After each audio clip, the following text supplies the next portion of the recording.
It's about time. It was maybe a month or so ago. It's been a couple months, but finally another trick tutorial Tuesday.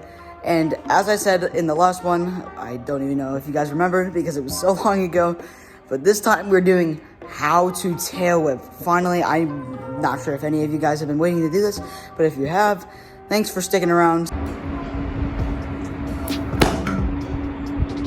Alright, it is finally time. After a few months, it is finally time to teach you guys how to tail whip.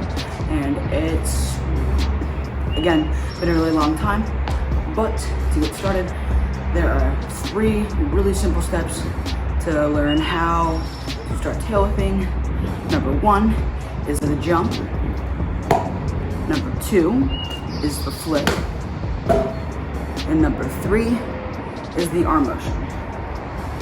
And that is really all you need to know how to start tail whipping. It might sound too easy or a little too complicated, but it's easier than it may sound. Alright, but before we get into more of the in-depth details, there are 3 ways you can flick. 1, solely with your back foot. 2, solely with your front foot. And 3, using both of your feet to flick. Alright, as shown, obviously the front foot and back foot flicking, as I showed, it's not going to be that slow when you're actually doing a tail whip. It should actually look like this.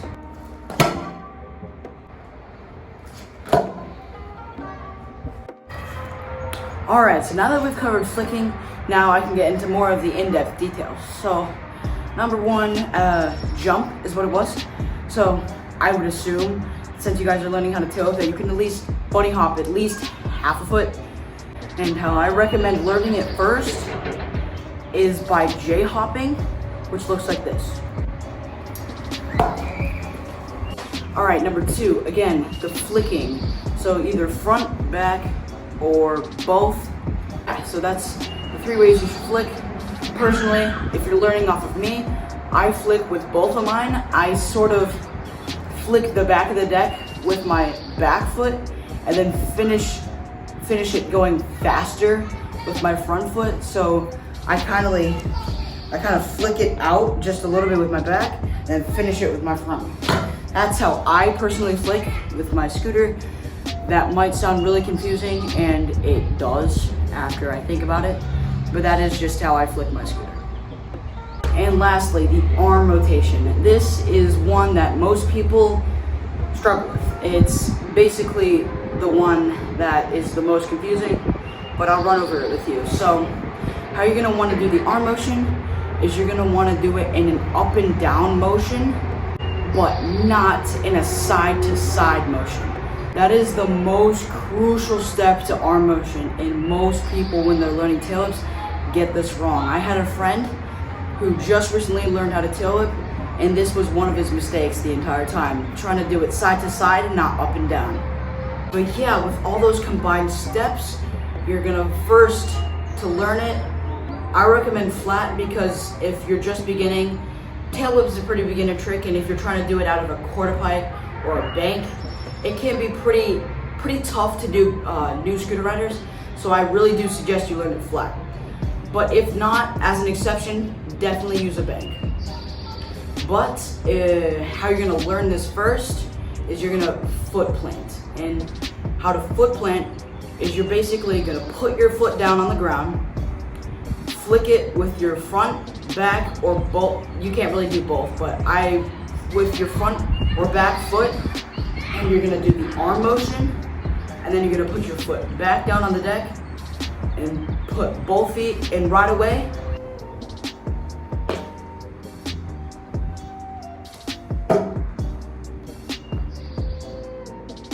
And once you got your foot plant motions down, super slow and super neat, just like I showed you, then you're gonna try and speed it up by a lot.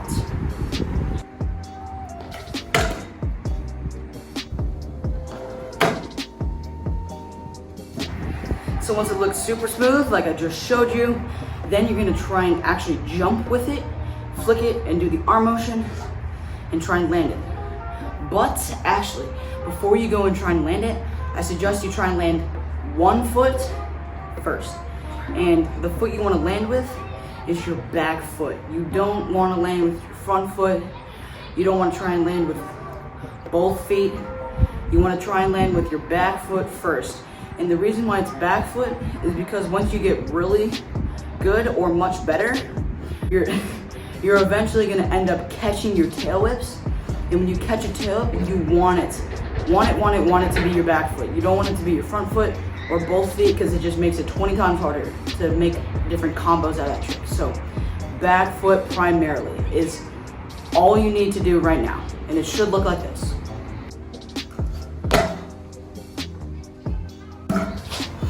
And once you get landing with one foot really consistently, just like I showed you, you're gonna wanna try your hardest to put both feet on.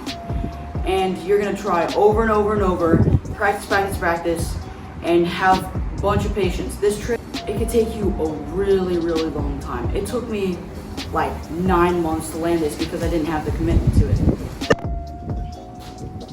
But if you guys commit to this trick, I promise you, you will land it at least a little bit better than I did, or a little bit sooner than I did.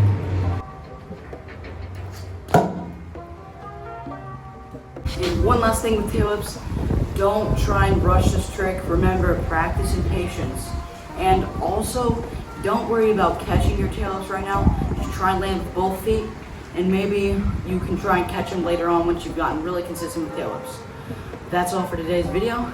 Thank you so much for tuning in, and as always, have a great day.